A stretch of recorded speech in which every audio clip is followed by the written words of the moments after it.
this law was designed to implement many of the lessons from years of costly and unsuccessful U.S. stabilization efforts in Iraq and Afghanistan and Somalia. And it was designed to make foreign assistance more strategic and effective, something I know the Secretary has said he cares about. Congress remains very committed to this law. I just recently introduced a GFA reauthorization bill with Chair Emeritus McCall, and the House National Security Appropriations Bill just appropriated money for GFA implementation. Secretary Rubio also recently promised Senator Coons in an appropriations hearing that GFA would still be implemented at the department. However, the RIFs announced last week closed the office, the Conflict and Stabilization Operations Bureau, and fired the staff that have implemented GFA since its passage. So, Deputy Secretary Rigas, how does the department intend to implement the Global Fragility Act if you just fired all of the relevant staff with the institutional knowledge and expertise to do this effectively? So thank you for that question, Congresswoman. The functions of that office are going to be carried out at the regional bureau level, and this is something the Secretary's talked about, is empowering both our ambassadors and the regional bureaus who are charged with doing the diplomacy rather than sort of specific functional offices. So we're focusing the functional offices and empowering the regional offices to be able to carry out those diplomatic functions. Sure. There are about 20 people who were previously dedicated to GFA implementation, who were carrying out important coordinating, monitoring, evaluation, and learning and planning functions. Exactly how will that be replaced? So those functions are going to be done at the regional bureau. So each of the regional bureaus will take responsibility for those functions to ensure, and they're taking responsibility for foreign assistance in their regions, and the ambassadors are going to have responsibility. I understand. But why didn't you move over anyone with any actual experience with GFA to the regional bureaus if that was your intent, instead of firing them?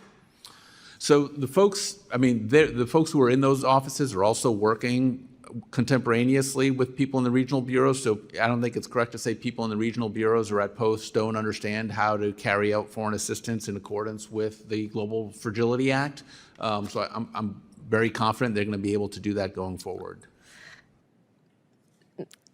Deputy Secretary Rigas, you and I both know that foreign service officers and civil servants in the regional bureaus are already stretched thin. And the idea that we are now putting on top of that significant programmatic and coordinating and monitoring and evaluation on top of their existing workload without any of the expertise or institutional knowledge from that process over the last 5 years. And remember, this bill passed when President Trump was president the first time. This is not some lefty priority. This is a bipartisan priority of Congress.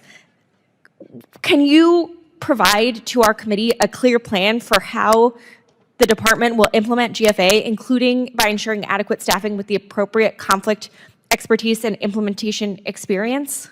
Sure. So we have hired, or we're in the process of hiring back, about 400 folks who had worked at USAID, at the regional bureaus, and at posts overseas, in addition to hiring about another 400 folks who are going to be locally employed staff who help to administer these programs.